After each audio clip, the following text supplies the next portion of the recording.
مالدار او غریب په دې قربانۍ کې فرق لري او د نظر پوره کول دا ور باندې لازم دی. حسن سوال کردی حسن سوال کردی را روان تیر زیستا مخیتا. یو ورور دی میلې ته لاړ یا بل ځای کې مال اخیستلو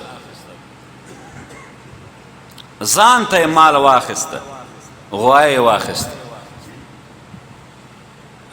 ورسره شریکان نه و کور ته چې راغی ځان سره شپږ کسان نور شریک کړل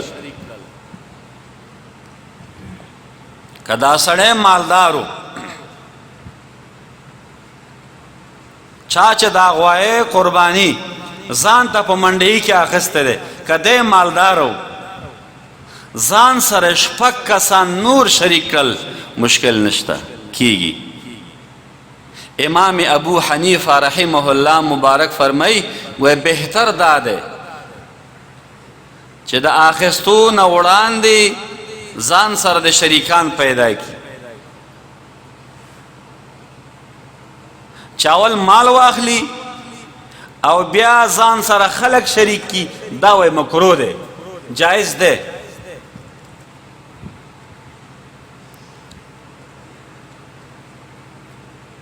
او کچیر ته دغه سړی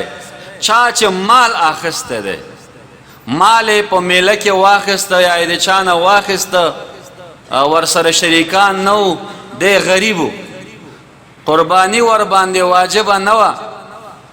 خو جانداري وکړه مال یې واخیسته څوک ورسره شریکان نه و چې کور ته راغی دغه غریب انسان چې مال ځان ته اخیستی دی اگر چې قیمت دی په کلي کې څوک بیا شریکولی نشي ځان ته به یې قرباني کوي. فرق دا دی په مالدار باندې د الله جل جلاله له طرفه یوه قرباني واجبه ده چې هر یوه یې وکړله. اما غریب چې دی د الله جل جلاله له طرفه په ده باندې واجب نه دی. دی چې کله مال اخلي دی کې ګوره ډېر احتیاط کوي ښه دی چې کله مال اخلي اخیستلو سره په ده باندې واجب او نظر شو دا نظر شو ګوره او د نظر پوره کول دا ور باندې لازم دی. څنګه چې اخیستی دی همقسې به یې حلالوي ځان سره ملګري نسي شریکولی. یو څو مسائل دي مالدار او غریب په دې قربانۍ کې فرق لري.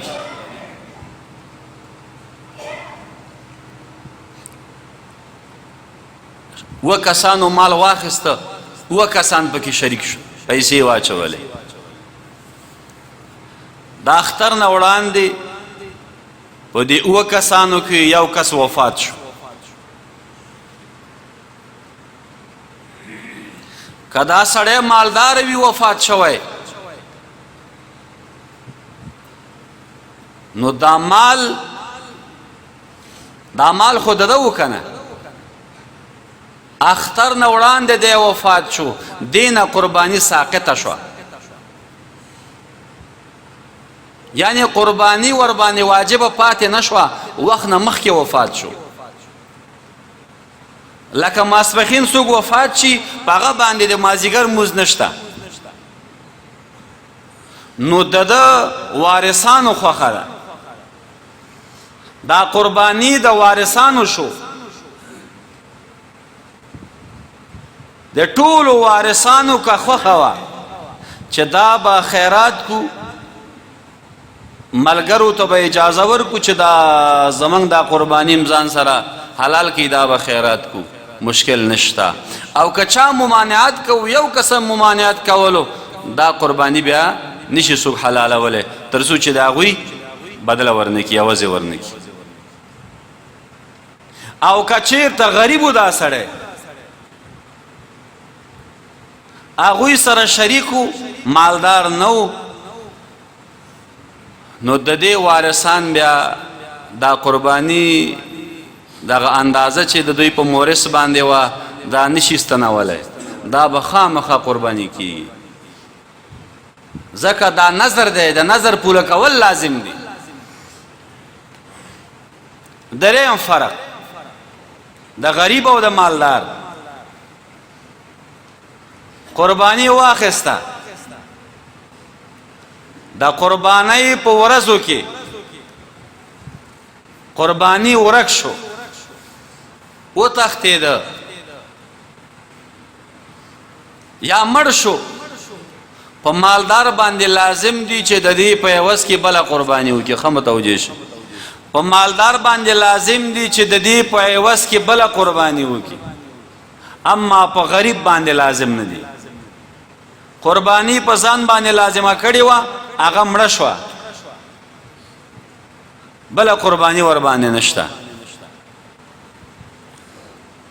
که چېرته قربانی ورکه شوه یا مړه شوه، مالدار را پاسې د بله قربانی واخیسته، په همدې اختر ورځو کې مخکینی چې ورک شوی و بیا پیدا شو. په مالدار باندې لازم دی چې په دې دواړو کې یوه دانه قرباني کی، او په غریب باندې لازم دی چې دواړه قرباني کی. ځکه په غریب باندې چې لازمیږي واجبیږي، دا په اخیستو باندې لازمیږي. اول یې واخیست هغه پې لازمه شوه، بیا چې بله یې واخیست هغه هم پې لازمه شوه، مخکینی هم پیدا شو، دواړه به حلاله.